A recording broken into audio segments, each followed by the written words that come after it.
each and every hair, ensuring that the beard is trimmed to perfection. No trace of hair is left except exactly where it should be. The hairline is trimmed to perfection to give a sharp, neat cut. As you can see, special attention has been paid to detail because the cut is now a square tapering cut, and it looks very neat, very classy, and very well groomed. And we are now waiting for him to have a facial scrub to remove his dead skin. Next treatment, which is a very important part of self-care, is scrubbing the face. Men, remember, your skin matters. You need to look nice, you need to look polished, and we're going to have his skin polished by Carol. This process is called exfoliation, or removal of the dead skin. Everybody's skin has a buildup and it needs to be removed frequently. This helps to keep the skin clear, fresh, and most important, it works to providing a solution to ingrown beard hair, which a lot of men suffer from. So always have a facial scrubbing done at your next trip to the barber shop, or you can do it yourself at home as part of your self-care. It is then washed off carefully with special attention being paid to the eye area and the nose, where there's usually an accumulation of dead skin. Moisturizer is very important to lock in much needed moisture. Most men tend to neglect this part of skincare, and this leads to them having dry skin. With a perfect haircut, polished skin, and good shoes, anyone can be the perfect gentleman. This has been Self-Care Tips. I am Irene Joroge.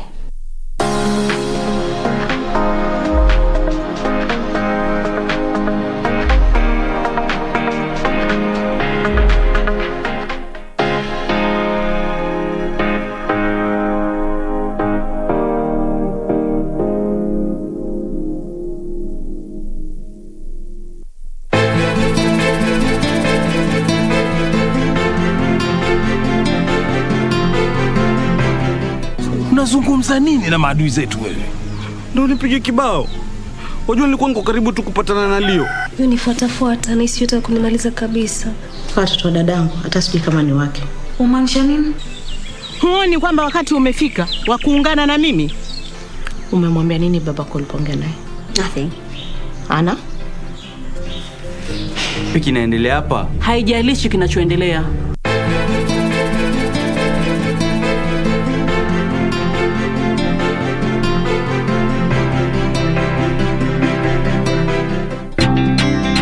All holders are notified to report and surrender unclaimed financial assets to the Unclaimed Financial Assets Authority on or before November 1st, 2021. It is now easier to report and surrender. Visit www.holders.ufaa.go.ke and get started. Beat the November 1st, 2021 deadline. It's your turn. Pass the baton. Unclaimed Financial Assets Authority.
Well, hello. Last week was a very tough one for us here at KBC, but it's a new week.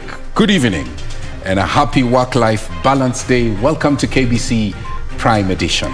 Tonight we have a comprehensive coverage of the day's events as they occurred here in the country and around the world, and Karen Kibet will be bringing you the latest sports news later on. Tell us where you tuned in from. Feel free to weigh in on our content tonight at KBC Channel 1 News, at Purity_Museo, at Mboya24, the hashtag Prime Edition. Get on the phone. Talk on this live broadcast.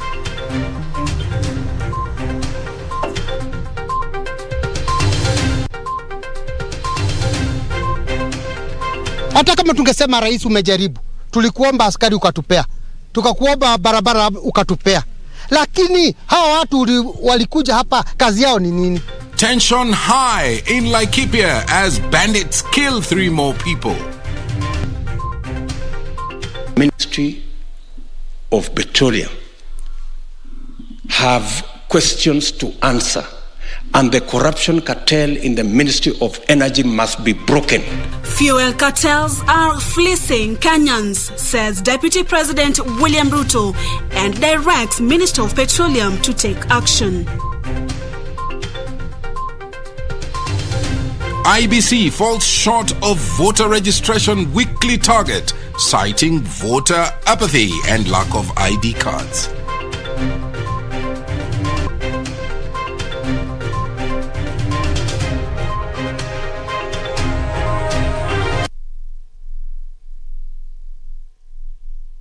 A very, very warm welcome to the broadcast. I'm Purity Museo. Susan Thuku is our sign language interpreter tonight. And my name is Mboya. Thank you so much for joining us. We begin with our top story. And fear and uncertainty has engulfed Village 18 in Laikipia West after 3 men were shot dead and another was seriously wounded in a banditry attack Sunday in the afternoon. The bandits also made away with 32 herds of cattle in a daring incident that is instilling fear among residents who now blame authorities for not doing enough to secure the region. Timothy Kipnusu opens our coverage tonight with that report. 3 armed bandits allegedly raided the home of one Michael Canary in broad daylight. As they were leading the 32 heads of cattle and 2 sheep they had stolen towards the Laikipia Nature Conservancy, they met 2 men whom they shot and killed on the spot. Alitoka nyuma. Kuangalia hivi anaona hii majagiri. Majagiri kumuona walimpiga risasi akaanguka juu ya hiyo mtaro. Hii mahali ilikuwa inashibuliwa hapo juu. Residents say the 3rd victim met his fate as he was fishing at Mboya Dam. A 4th man survived the attack but is nursing gunshot wounds. Sasa niko na uchungu, hata ninashindwa, hata nilikuwa ninajiuliza kwa nini mimi nimewashwa. Fadhali ningekufa hiyo mtoto wangu awashwa, ale watoto yake. Hata sisi tumeshindwa. Kwa maana hata siko ile kuna semekana hata iko operation ikiwa pande hii maana kunja upande ile nyingine. The bandits later engaged security officers in a shootout several meters from where a multi-agency security team had dug a trench along the Conservancy Road from Wangwachi to Kamwenje. Sasa tunauliza, kwani sisi tuko alani? Ile Laikipia tunakaa ni yetu.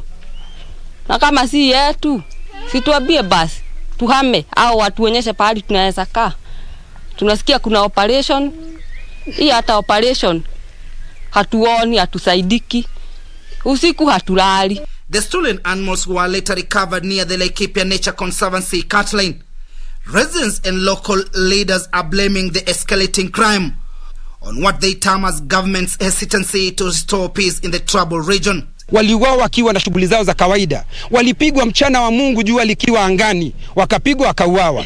Sisi kile ambacho tungependa kusema, tungetaka tupewe usalama hapa kwetu Laikipia. Tumesema hiyo mara si moja. Sisi kama watu wa Githega, watu wa Laikipia, tunataka kusema serikali ni mbili. Ya wale wanaofuata sheria na wale hawafuati sheria. Na hiyo nitakaa nikisema, unaambia mtu asibebe bunduki, anabeba bunduki. Unamwambia hesabiwe, anakataa kuhesabiwa. Over the past 2 months, more than 15 people have been killed.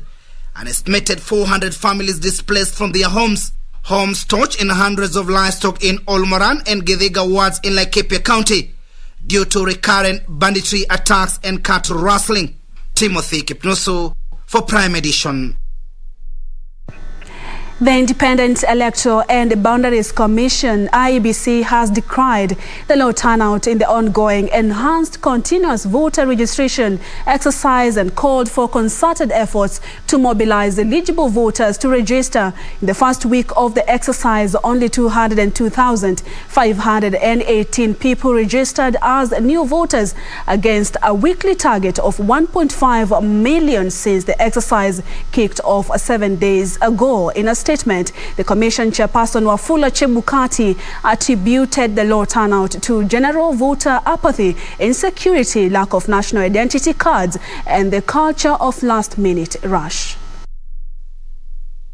The Independent Electoral and Boundaries Commission, IEBC, has registered 202,518 new voters out of a weekly target of 1.5 million in the last 7 days in the ongoing mass voter registration.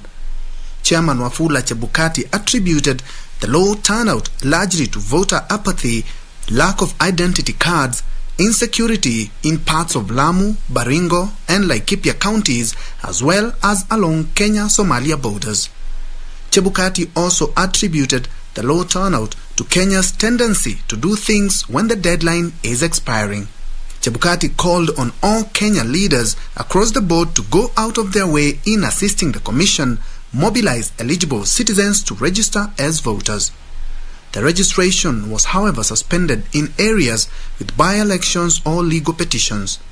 IEBC said 7,720 biometric voter registration kits have been distributed to register voters within county assembly wards, 290 constituency, to register university and college students, Huduma centers, and additional kits to vast counties.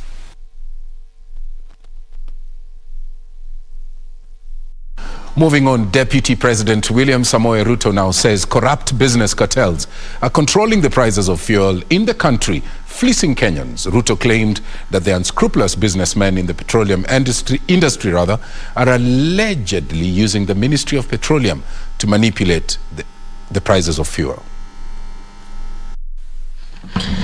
The Deputy President has asked the Ministry of Petroleum and Mining to crush the corruption cartels responsible for the high cost of fuel. Ruto wondered why the cost of petrol in Kenya was higher than in Uganda, a landlocked country that relies on Kenya for imports. Kwa wale wanaohusika na mambo ya mafuta katika wizara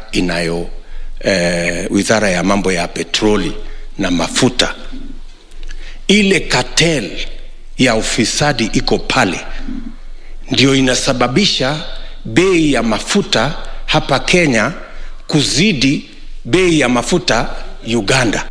Ruto said with the current skyrocketing fuel prices, there was need to liberalize the petroleum market to cushion Kenyans from greedy profiteers.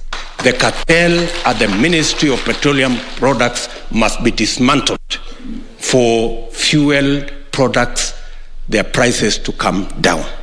And we expect it to happen yesterday. We do not expect it to continue because there is no reason why fuel products in Kenya are higher. The Deputy President was speaking on Monday at his current residence when he met grassroots leaders from Kigumo constituency, Murang'a County. Leaders present claimed the cartels roaming the corridors of government have made the cost of living unbearable to most ordinary Kenyans. Who are the owners of all those independent power producers that have been extorting money from KPLC and from Kenyans?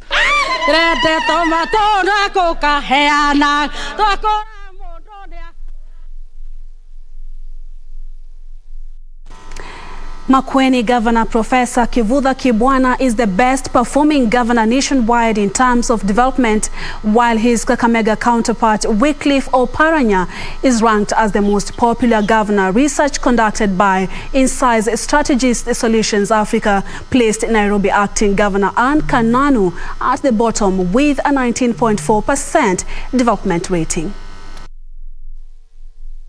to specific programs that he has undertaken. Most significantly, there has been the component of universal healthcare and his involvement, especially of the public in decision making in Makueni. Those are the major distinct issues that the residents of Makueni feel that Professor Kibwana has done very well. In the research carried out between 7th and 9th of September this year in 47 counties and 290 constituencies, Makueni Governor Kivutha Kibwana topped with an 80% development rating, followed by Mwangi wa Wairia of Muranga with 73.4%, while Kakamega Governor Wycliffe Oparanya is third with 71.3%. Machakos Governor Alfred Mutua is ranked fourth best performing governor with 68.9%, followed by Stephen Sang of Nandi at 67.2% in fifth position. However, when it comes to approval rating, Kibwana dropped to third after Oparanya and Salim Vuria of Kwale. If there was a substantive governor in Nairobi, then the outcome would be different. Then now, secondly, besides not having a substantive governor, Nairobi has certain functions that were transferred to the national government. Elsewhere, Muranga Governor Mwangi wa Wairia has criticized meetings being organized by members of the Mount Kenya Foundation with various presidential hopefuls, saying they will have no impact in terms of mobilizing voters in the central region. Wairia downplayed the meeting, saying only Kenyans will determine through the ballot who to lead them. Wazee wanakaa chini hapa, wanadharau sisi, wanaita watu wanawapatia suru hapo nje, atawagojee kila mtu anaitwa next, next, next. Mimi naungana na wale wote bila kujali vyama vyao na ideolojia zao ambao wanasema kwamba kiti cha urais wa taifa la Kenya kitakepeanwa na mwananchi wa kawaida. He was speaking on Monday while giving out bursaries to needy students from the county at Ihura Stadium in Muranga town. In Kisii, Dagoretti North Member of Parliament Simba Arati has dismissed the bottom-up economic model championed by Deputy President William Ruto. Hatuwezi kubali biashara ya kubeba kwa wheelbarrow. Sisi ni watoto wetu wamesoma, wameenda mbali na kila mtu anatia bidii. Speaking at Nyacheki ward in Bobasi constituency where he opened an ODM office, Arati said communities living in Nyanza region are too industrious for that economic approach. Leaders present urged youths to take advantage of the current mass voter registration exercise to register as voters. Narok North Member of Parliament Moitalel Olekenta says local leaders will soon unveil their preferred gubernatorial hopeful in the area. And they will not surrender Mau even an inch, will not surrender Mara, and will not surrender Maasai leadership anymore. Kenta said the Ma community will remain united despite a section of leaders who he alleges are out to divide them ahead of next year's polls. Kenta claimed there were plans by some leaders to import voters from neighboring counties to influence next year's gubernatorial race in Narok County. Tia Narok West na Narok South. Ndio waweze kuchukua kucontrol Masai Mara na control Mau Forest, ndio warudisha wale watu ambao walitolewa. Naomba wa Masai tuwe kitu kimoja kama wale wengine vile wamefanya. Msigawanywe ati huyu ni Muitanik, wewe ni Syria, wewe ni Wasingishu, wewe ni Purko, wewe ni Damat, wewe ni nani. Sisi ni watu wa Ma. For Prime Edition, I'm Ben Troinjue. President Uhuru Kenyatta is in New York for a 2-day visit of the United States, where he is scheduled to chair a United Nations Security Council high-level open debate on diversity, state building, as well as peace. Kenya assumed the presidency of the Council in the month of October after securing the position of a non-permanent member of the United Nations Security Council on the 1st of January this year for a 2-year period. Kamche Menza brings us that report. According to Kenya's permanent representative to the United Nations, Martin Kimani, Kenya's overriding agenda at the UN Security Council is to offer ideas and solutions to global peace and security in areas such as the Horn of Africa and the troubled Sahel region. That is certain to be a meeting that will touch on the pressing challenges in peace and security being experienced globally, how the global community is responding to COVID-19 and Kenya's proposals on a better way forward for the global community. Alongside his engagement at the UNSC, the head of state is scheduled to hold bilateral talks with the UN Security General Antonio Guterres and witness the signing of a trade agreement between Kenya's private sector and a consortium of American companies during his tour. Engage the Security Council by chairing a high-level open debate on diversity, state building, and the search for peace. This will be a historic event where the president gets to lead a conversation that is sorely needed in today's world. And that is a conversation on how to build cohesion, inclusivity into the way states operate so as to maintain peace. On the business agreement, Ambassador Kimani said President Kenyatta will witness the signing of a new initiative between the Kenya Private Sector Alliance, KEPSA, and the Corporate Council on Africa, the largest umbrella body of U.S. companies operating in Africa. The agreement seeks to enhance collaboration between Kenyan companies, especially the small and medium enterprises, with the American counterparts in a deliberate government effort to create more jobs and employment opportunities for Kenya's youth.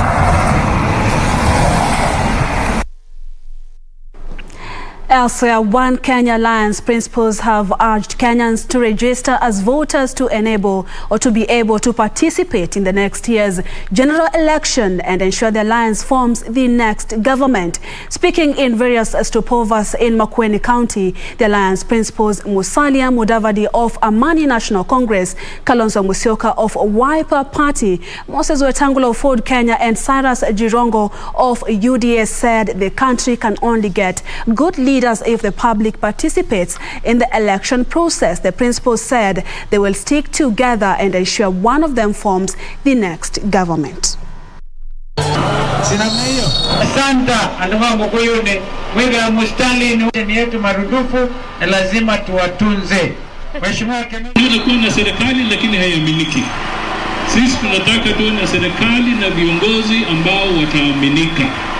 Na ndio kwa sababu tunasema mchukue kura na mchague viongozi ambao mtaamini. Mchukue kura kwa wingi.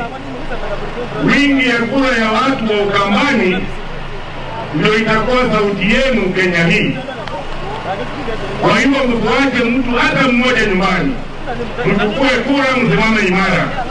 Ndugu zetu, sisi tumeungana, tunataka nguvu yenu. Na nguvu yenu iwe demonstrated tarehe 14.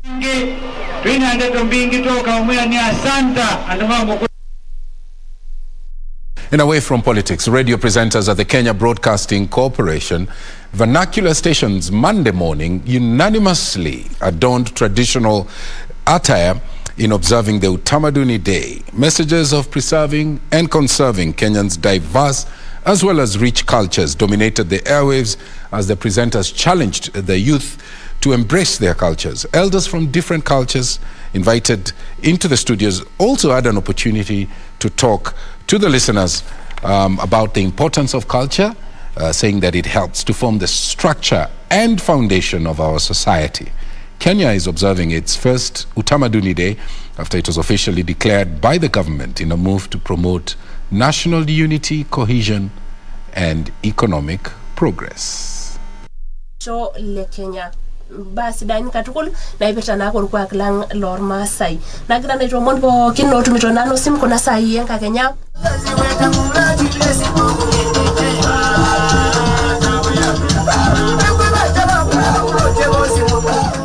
Kwa vijana wanajaribu kuacha utamaduni, lakini kwa mama zetu, nyanya zetu, mababu zetu yani, wanajaribu kutusisitizia tusiwache.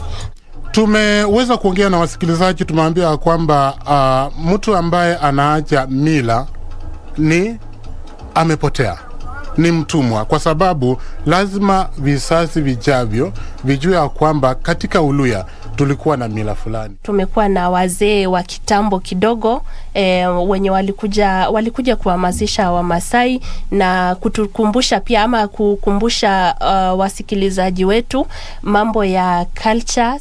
Ndio kuna kukopa hapa na pale. Ustaarabu ni kwamba tuchukue yale mazuri ambayo yanakuja na mzungu, lakini pia tujue kwamba tulikuwa na yetu mazuri.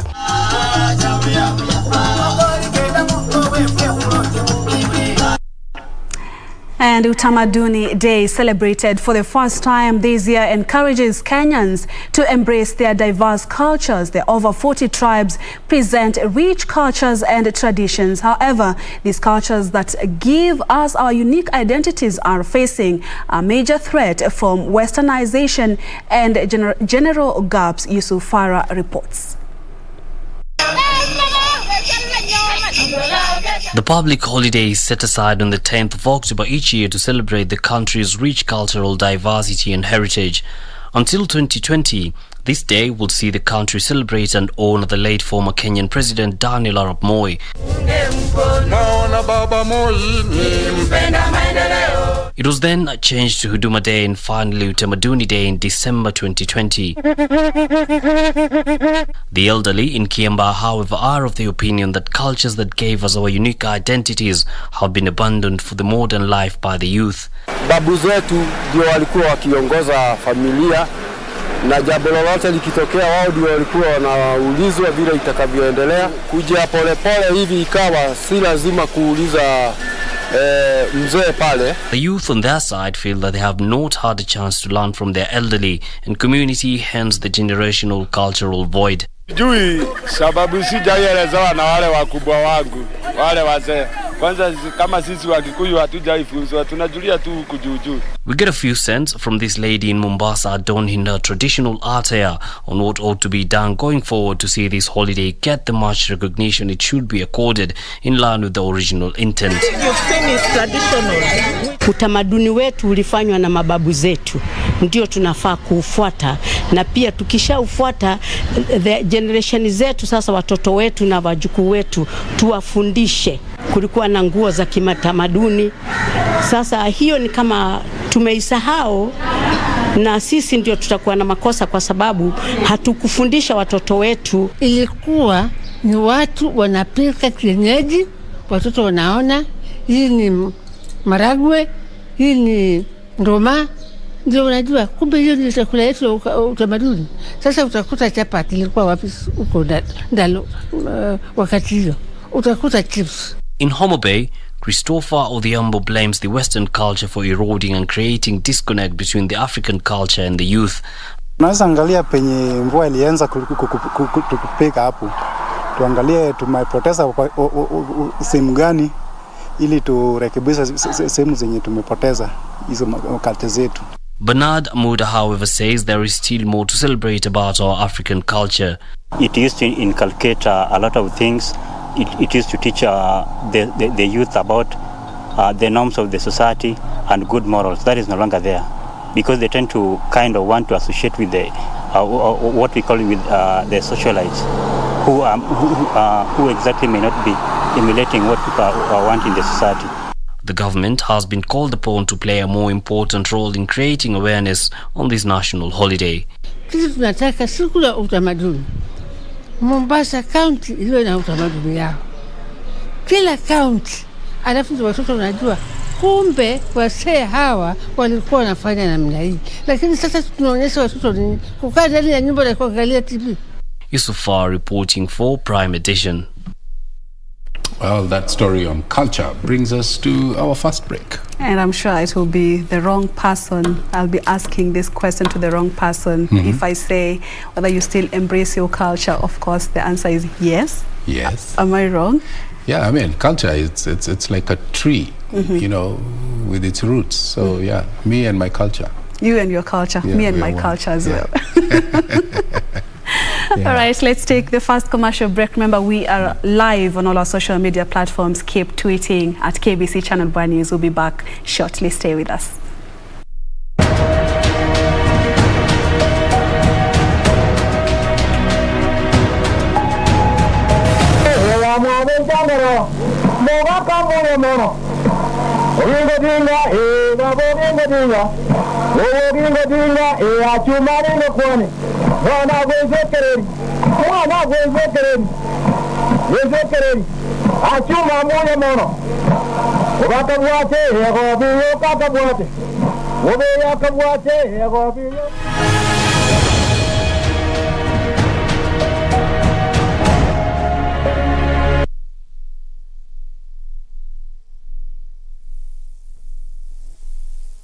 kupata sikiza tune hii ya Kibeti, bonyeza *811*962#. Haki umefanya vizuri sana kunifikia hii simu sasa. Nimekuwa na stress kutoka asubuhi kabisa. Na ni huyu mtu ambaye alikuwa anapatiana majina ya vitu. Kwani hakutufikiria sisi watu wa Eastern Ukambani? Ni nani alisema ati wife kwa Kiswahili ni mke? Na akasema ati handbaka.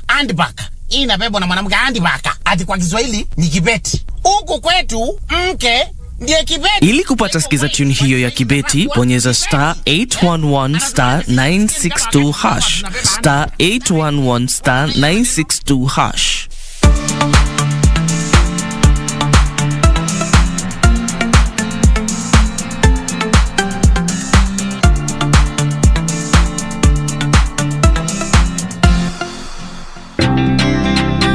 Holders are notified to report and surrender unclaimed financial assets to the Unclaimed Financial Assets Authority on or before November 1st, 2021.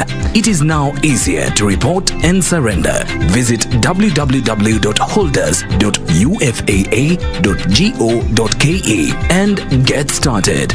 Beat the November 1st, 2021 deadline. It's your turn. Pass the baton. Unclaimed Financial Assets Authority.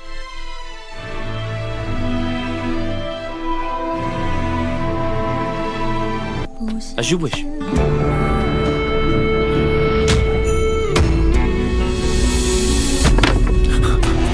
If the Emperor and her have a falling out, we may just have a second chance. Shut up! Regardless of genders, she treats people. When did that become a crime to you? I just wanted to help people. Those commissioners don't even know me. You keep messing around. I can always resume my previous duties. 不相见那一人那一面，也不愿你我错过的流年。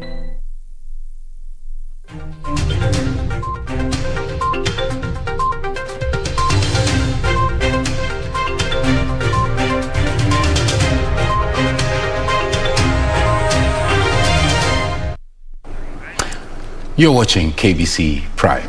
Welcome back. Now, over 600 families in Magarini, Kilifi County will benefit from a 34 million shilling irrigation project that is expected to cushion them from the ongoing drought affecting parts of the country. The project, funded by the Coast Development Authority, CDA, is expected to make this area food secure. Here's the report. Coast Regional Commissioner John Elungata, who officially commissioned the project upon its completion, said it will go a long way in cushioning locals from perennial food insecurity in the area. Coast Development Authority Managing Director Mohamed Kainan said the project was to encourage farmers to practice agribusiness. Meanwhile, farmers have been urged to engage agricultural extension officers to inform their investments. The commercial manager for Yara East Africa in Lower Eastern Kenya, Stephen Mburu, said new technologies in science can boost production. We are bringing also an application that will help us interact with you and help you from end to end. So when you're planting, we walk that journey with you. Available when we're available, of course, physically, but also we have a very continuous touch with you through the growing period. Siku ya leo tuko na uzinduzi baina ya Yara East Africa na Koteva, kwa sababu kuko na project yenye inafikia wakulima, yenye itasaidia wakulima kuhakikisha ya kwamba wanapata vitu kwa shamba zenye wanaweza tumia mbolea na mbegu ya kupandia yenye watapata na bei mzuri. He was speaking during the launch of a micronutrient fertilizer, Yara Microp, targeting to improve maize yields in the Lower Eastern region. Naambia wakulima ya kwamba tumeleta inputs ama products ambazo zitawasaidia kuongeza mazao. Tunaleta inputs ambazo zitawasaidia kupunguza gharama ya ukulima ili waweze kusaidika ama kutengeneza faida zaidi ya hapo awali. Mimi ni mkulima na nimetumia fertilizer hii ya Yara wakati mrefu, kwa sababu nilianzia wakati walianza na ile walikuwa naita power, na nikaitumia nikaona vile imefanya vizuri. A number of pupils in the popular Korogosho slums benefited from donations from Qatar Airways and Qatar Charity as schools reopened on Tuesday. The two organizations saying the gesture is part of the program to assist families adversely affected by the COVID-19 pandemic and have been deprived of livelihoods. Our heroes and heroines. The donations by Qatar Airways and Qatar Charity Kenya included education materials and comes a day before schools resumed learning for second term Tuesday. We have seen here a lot of students, they cannot get school uniforms because of corona, because of a lot of challenges, in our country here. We are delighted to be part of the event today and partner Qatar Charity, supporting the children, providing them with all the tools and the needs to thrive and grow in their future education. Speaking at Tranquility Integrated Academy, Qatar Airways Regional Manager East Africa Fadi Zuraika and his Qatar Charity Kenya counterpart Abdullahi Hassan said the initiative is meant to support children in slums to access education unhindered. Qatar Airways supports education in different initiatives. So Qatar Airways supports the Educate a Student program, which is a global program as well. And it significantly reduced the number of children worldwide that were denied from the tools and the education needs they should have. This project, we are aiming we are targeting above 1,500 in this year. So this is the first phase, and second phase will be after 2 weeks. The two institutions pledging to support government in ensuring those from deprived backgrounds also get quality education. Meanwhile, over 100 teenage girls from 5 slums in Nakuru County have benefited from free digital skills to better their future. The program, coordinated by the Young African Women Initiative Chief Executive Director Fidelis Karanja Wambui, seeks to equip girls with digital skills in the bid to make them help fight teenage pregnancy, radicalization and online abuse. And it has been very effective. We have artists, we have people who can compose very nice songs, and even people who are able to use the digital platforms to tell their good stories. So they are not from urban or middle class, but they are from slum areas, and that is where we target the girls from those places. There's an item here in education. The Ministry of Education has challenged parents and guardians to embrace their role in their children's academic affairs. Education Chief Administrative Secretary Sarah Ruto says that parents have a responsibility to take the lead in the learning process of their children. Here is that report. Chief Administrative Secretary in the Ministry of Education, Sarah Ruto, is calling for vibrant engagement between schools, management and parents to facilitate an ideal learning environment for children. You cannot talk about it without values, and that is why the value-based education, that is one of the pillars of CBC, is very critical. And who is best to give guidance to value-based education if not you? The CAS challenging parents and guardians to be actively involved in the academic affairs of their learners as guided by teachers. That learners can only reach their full potential when they are provided with holistic, wholesome education that focuses on their physical, social, cognitive and emotional growth, and not just their academic skills. Similar sentiments were shared by the Anglican Church of Kenya Archbishop Jackson Ole Sapit, who faulted a section of parents for burdening teachers. Can we have a program that follows them with the Bible so that we find a way of building a value-based understanding of who God is in their lives, but also to address current challenges that are affecting especially our teens.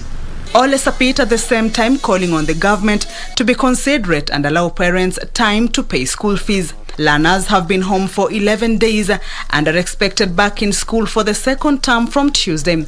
According to the 2021-2022 academic calendar year, the second term will run from Tuesday, October 12th to December 23rd, when schools close for the Christmas holidays. Term 3 begins on January 3rd, 2022 to March 4th, 2022, and thereafter the Kenya Certificate of Primary Education and Kenya Certificate of Secondary Education examinations will be held.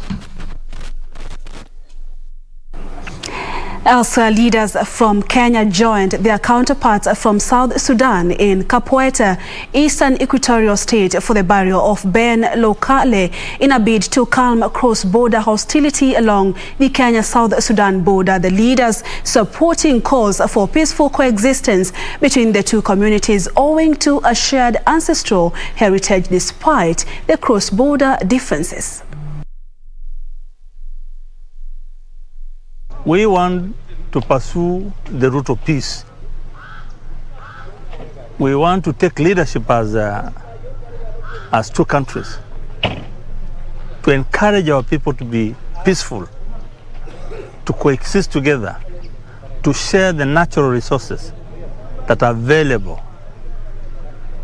within this region. And recently we become members of the East African Community. So my appeal to the Turkana, to the Toposa, and to the Ataker in general is to be peaceful and to harness the opportunity and the resources that are available within this region. I want to say this to our governments, both in Kenya or in Uganda or in South Sudan. I'm hearing there are people continue being harmed. We don't need armament. We don't need our people to be armed. We need our people to be disarmed. And I want to talk to my message to the leaders of Turkana. This question of people called KPR, whom we are still giving arms, people who are not trained well. This arm can continue to bring insecurity.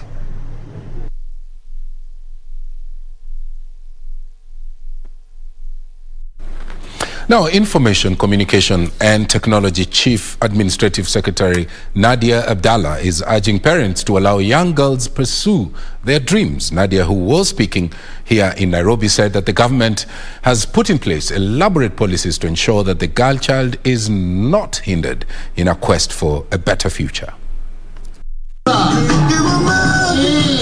Speaking when she led a group of young girls in marking the International Day of the Girl Child,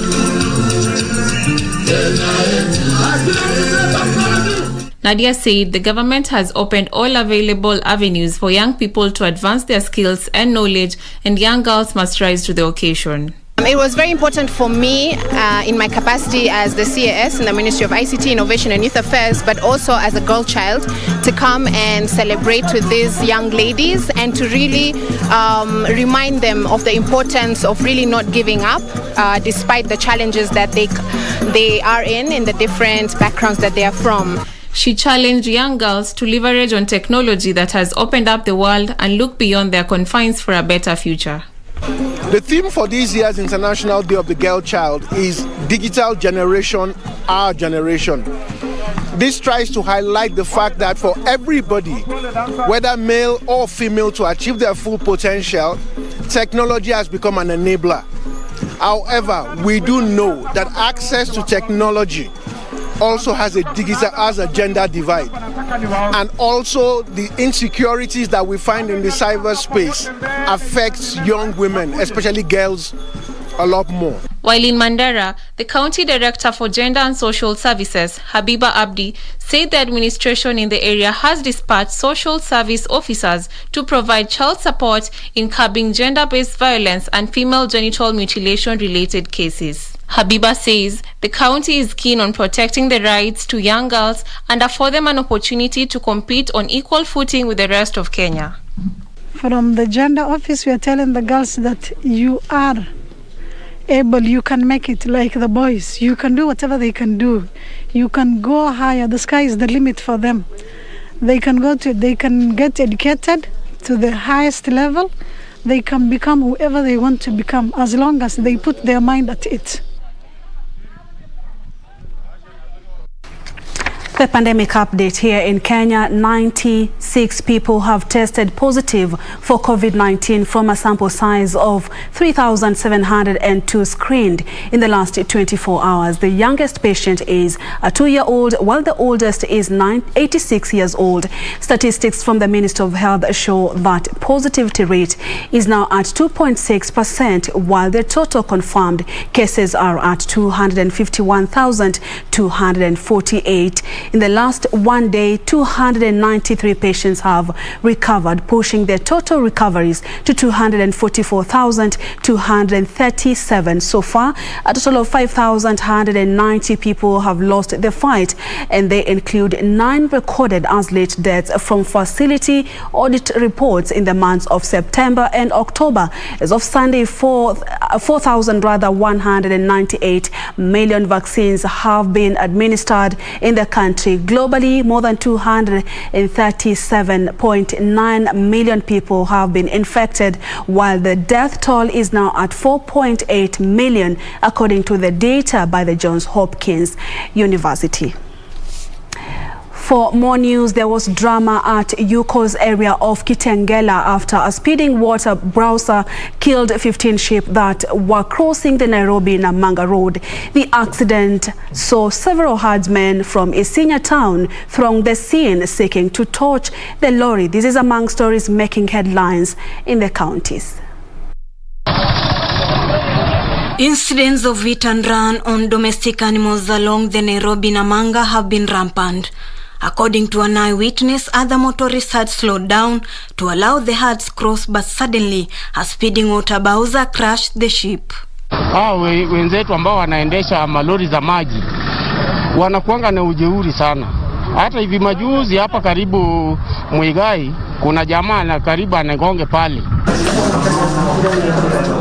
And Nairobi women representative Esther Passaris has urged city residents to come out in large numbers and receive free eye checkup from a team of doctors currently undertaking the exercise.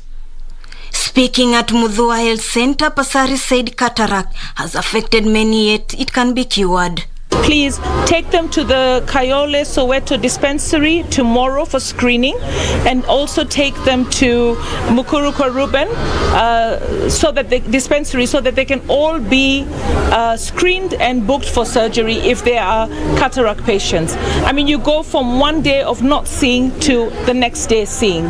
Our mission to transform the life of a people.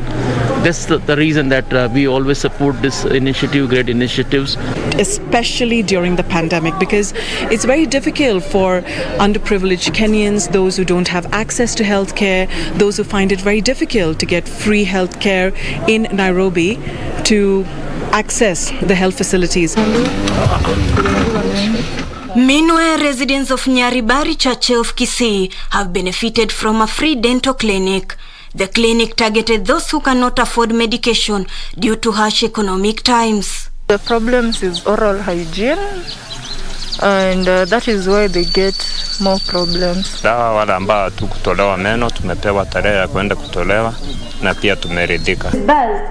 On girls sensing technology and elsewhere, Sabrina Chepkemoi and Marietta Halima of St. Thomas Girls Secondary School in Kilifi County have been crowned Young Scientists of the Year for the best innovation at the 2021 Young Scientists Kenya National Science and Technology Exhibition. The two winners received 50,000 shillings each, plus full scholarships at Strathmore University. We were able to come up with a breathalyzer, which I believe will help to solve the major problem in our society. Remember, the nasal swabs, we are not producing them ourselves. They are being imported. And therefore, we know that they are very scarce in supply. And not forget, they are expensive. So the government is having a problem in availing adequate medical kits. Finally, a family in Kiambu County may lose their land over a 2 million hospital bill left by their late 79-year-old kinsman who succumbed to COVID-19 a month ago. The widow Susan Gadhungu is pleading with the government to come to her rescue before the hospital takes over the land. Hii saba ikiuzwa sijui naenda wapi. Sina kitu ingine, hata hakuna mahali ingine tunaenda, tunakaa tu hapa. Akataso manasema hawezi kupatiwa mwili bila kulipa hiyo bilu. Sema masaidie tu nikuwe na samba na mzee yangu ni musike kwa samba yake. For Prime Edition, I'm Ruth Wamboi. On the global front, the Ugandan government has withdrawn treason charges against opposition leader Kizza Besigye. Elsewhere in the Burkina Faso, the trial of 14 men accused of killing former President Thomas Isidore Sankara 34 years ago has begun. This and more stories in our international news roundup. In Kampala, Ugandan government has withdrawn treason charges against opposition leader Kizza Besigye. The four-time presidential candidate was arrested and charged with treason in 2016 for staging a ceremony at which he declared himself president following that year's general election. Besigye is a fierce critique of President Yoweri Museveni's 35-year rule. Elsewhere, in Burkina Faso, 14 men accused of killing former President Thomas Sankara 34 years ago are on trial. Sankara was shot dead during a coup in October 1987, which saw his friend Blaise Compaoré take over power. In April this year, a military tribunal accused Compaoré and 13 others of involvement in the killing. He is exiled in Ivory Coast, denies guilt, and refuses to stand trial in person. And more than 1.76 million people have been affected by severe flooding in China's northern Shanxi province. More than 300 people have been urgently transferred. Torrential rain last week led to houses collapsing and triggered landslides across more than 70 districts and cities in the province. The flooding comes less than 3 months after extreme rains in Henan province that left more than 300 people dead. Finally, the Australian city of Sydney has emerged from lockdown after almost 4 months. The state of New South Wales has passed its 70% vaccination target, resulting in Sydney easing its 107-day lockdown, with locals celebrating a range of new freedom. Non-essential shops, restaurants, bars, hair and beauty salons have reopened after being forced shut for almost 4 months. Sydney's lockdown began in late June after a Delta variant outbreak took hold, leading to over 50,000 infections and 439 deaths so far.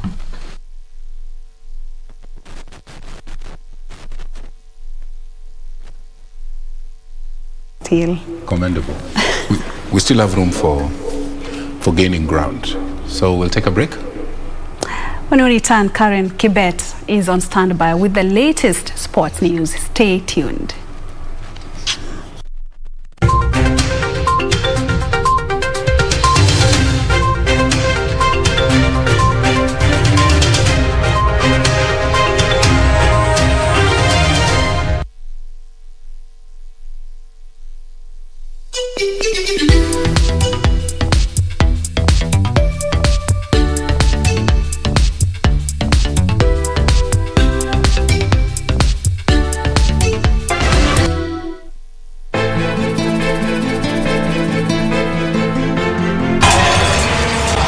The left side of the street moves are tough and nipige kibao.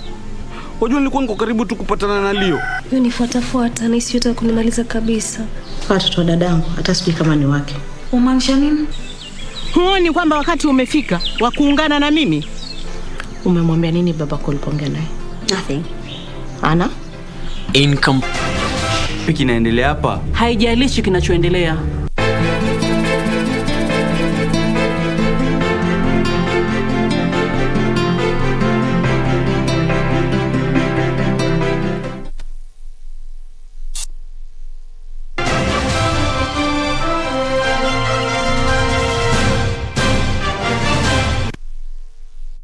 Welcome back. I do hope your evening is treating you well. Happy Utamaduni Day. It's now time for us to take a look at what's making headlines in the world of sports. My name is Karen Kibet. Now, Kenyan athletes continued their sparkling performance and put the country in glory after emerging victorious in this year's Boston Marathon. Diana Chemutai Kipkosgei and Benson Kipruto were today crowned women and men's champions respectively. Kipruto timed 2 hours, 9 minutes and 51 seconds, while Chemutai clocked 2 hours, 24 minutes and 50 seconds. Another Kenyan, Edna Kiplagat, finished in the second position, timing 2 hours, 25 minutes and 20 seconds.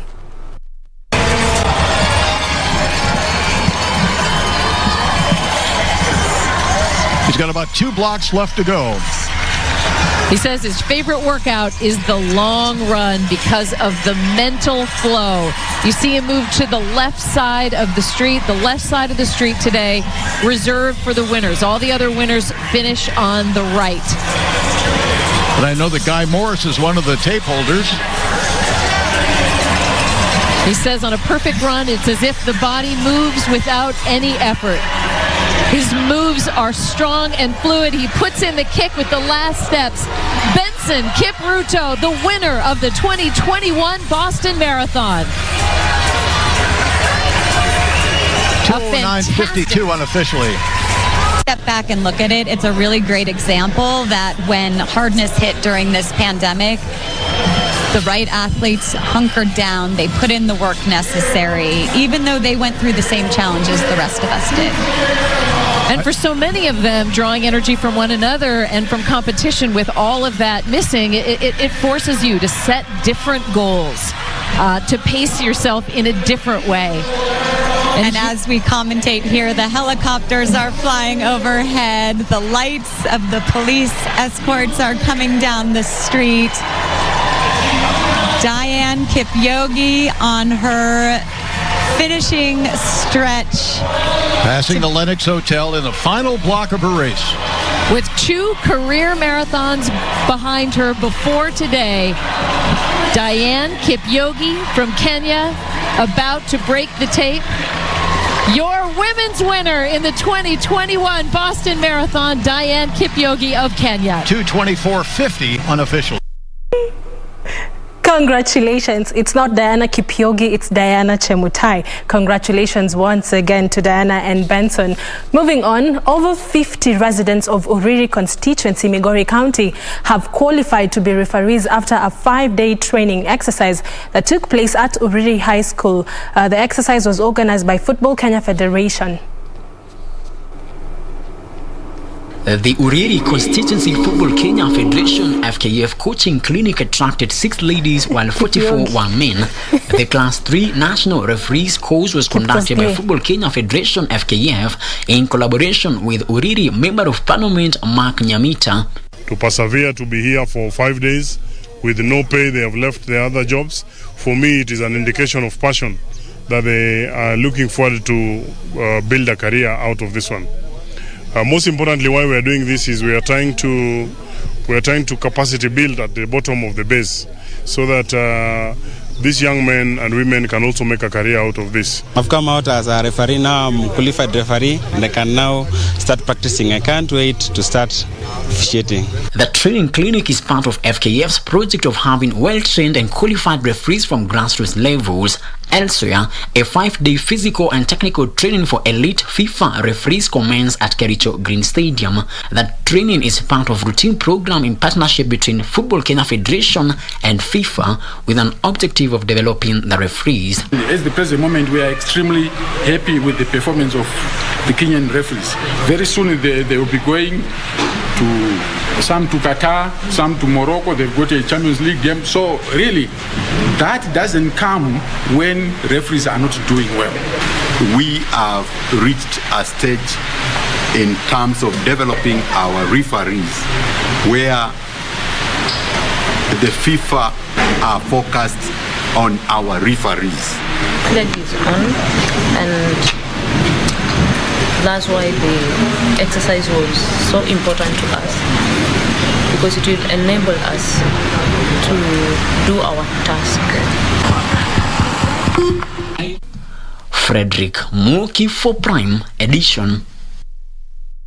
Thank you, Moki, for that report. Moving on, Harambee Stars head coach Engin Firat has apologized to Kenyan football fans after the Stars lost by a solitary goal to Mali in a World Cup qualifier match that was played on Sunday evening in Nairobi. The loss dimmed Stars' hopes of finishing in the top position in Group E and advance to the third round of the qualifiers. African teams qualify to World Cup. What happens? They go directly out. Yes or no? In the last tournaments. So, if you have this kind of referees, then you go easy to World Cup. But in World Cup, you don't have these referees. This is something about African football. But to come to this point here, why I should blame anyone? The boys did everything what they want. We played good football. We had so many goal chances. It's unbelievable. For me, it's unbelievable how we cannot score. This is the problem. And there we come to a base. You live in Kenya always a day. Now, close to 200 participants featured in the first edition of the Eldoret Roller Skating Championship that was geared towards promoting talent development and youth empowerment. The championship featured a half marathon too for boys and girls under the age of 18. Joseph Mururi won the boys half marathon. With my training partner here, so we expect obvious to win. Most of you mnajua skating haijajulikana around Kenya, so we are here to bring up this sport and to be known and recognized as one of the international sports in around Kenya. In Uasin Gishu, we have always been told that Uasin Gishu is a county of athletics, but we thought that we should introduce something very different because we want diversity, because diversity is our strength.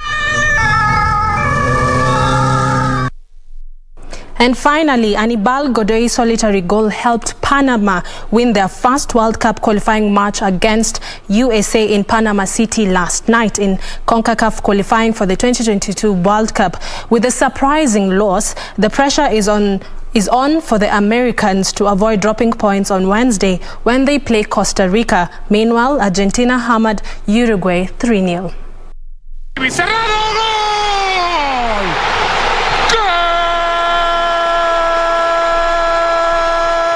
Martinez making the little run into the penalty area. Gonzalez couldn't get on the end of it. It's gone in. Argentina in front. Martinez. It might fall here for De Paul. Rodrigo De Paul doubles. De Paul. The little ball in and turned in from close range. Lautaro Martinez makes it 3-0 to Argentina.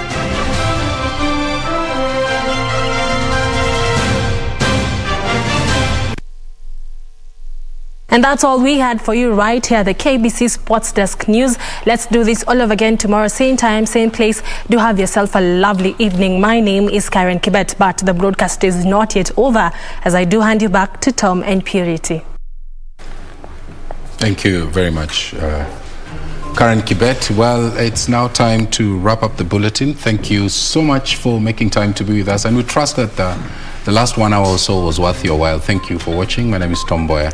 And thank you so much for keeping it interactive. A lot of your feedback on Twitter. Adams Kalu Kenya tuned in from Gataka. Ongata Rongai with your family. Happy to see us. Thank you so much. Joseph Ndiwa tuned in from, I think you wanted to say Machakos. And then we have Churu Dennis. You are watching from Geria, Eldoret. Okay, thank you so much. We'll see you again tomorrow, same place from 9 p.m. I'm Purity Museo. Susan Philpo has been our sign language interpreter tonight. Stay safe and God bless. Thank you. I'm Tom Mboya. Good night.